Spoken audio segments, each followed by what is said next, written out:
აუდიტის დეპარტამენტმა გასული წლის 6 თვის მონიტორინგის შედეგების საჯარო გახადა. ცნობილია, რომ აუდიტმა 5 უწყებაში აღმოჩენილი დარღვევების შესახებ მონაცემები პროკურატურას მიეწოდა. სიაში მოხვდა აჭარის 4-ვე სამინისტრო და უმაღლესი საბჭო. წარდგენილი მონაცემებით პროკურატურამ უნდა დაადგინოს იკვეთება სისხლის სამართლის საქმე თუ ადმინისტრაციული სამართალდარღვევა. ჩამოთვლილი უწყებებიდან აუდიტორების დასკვნა მხოლოდ აჭარის განათლების სამინისტრომ გაასაჩივრა. ხათუნა შუშანიძე დაინტერესდა მხარეების პოზიციებით. დასკვნა საჯარო რამდენიმე დღის წინ გახდა.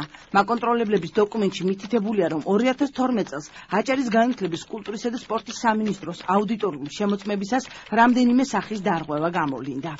პუნქტი პირველი. სპორტისა და ახალგაზრდულ საქმეთა დეპარტამენტის მიერ ოლიმპიურ თამაშებზე დასწრების მიზნით ბიუჯეტიდან არამიზნობრივადაა გახარჯული 55,000-მდე ლარი.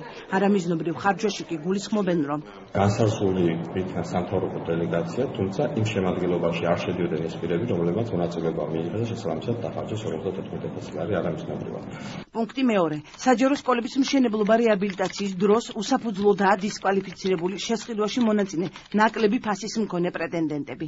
ამ საკითხს სადაოს უწოდებს მოპასუხე მხარე. განათლების სამინისტროს წარმომადგენლები აცხადებენ, რომ შპს ვესტ გრუპ 21-ემ სოფელ ქედლების საჯარო სკოლის მშენებლობისთვის სატენდერო დოკუმენტაცია არასრულად წარმოადგინა.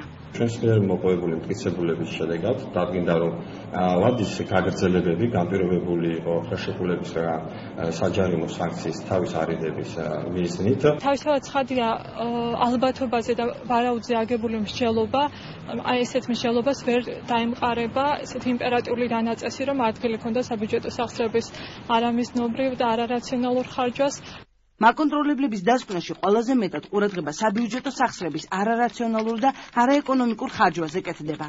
ანგარიშში აღნიშნულია, რომ ლიმიტის გარდა უწყებამ 26,000 ლარის ღირებულების საწვავი დოკუმენტაციის გარეშე დახარჯა. დაფიქსირებულია პირგასამტეხლოს არასწორად დარიცხვის შემთხვევებიც. ლიმიტისებით იყო თანხები გახარჯული საწვავის დროს, ან ხშირად ადგილი ჰქონდა ერთადაგივე ბრძანებით ჩამოწერას, ერთადაგივე ხარჯის ორჯერ ჩამოწერას და ხარჯებში გატარებას.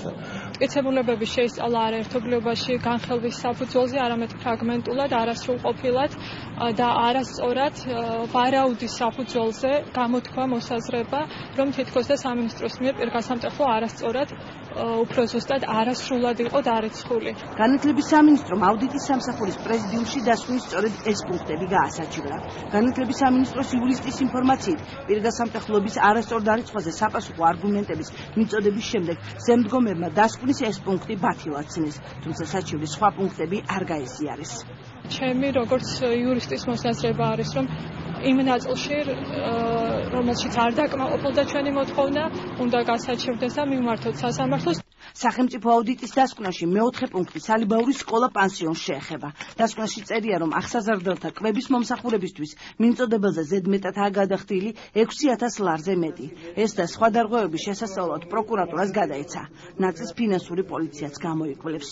ჯერჯერობით გამოძიება არ არის დაწყებული ფაქტთან დაკავშირებით, მაგრამ წინასაღამოწმებო მასალების შემოწმება გადამოწმება მიმდინარეობს.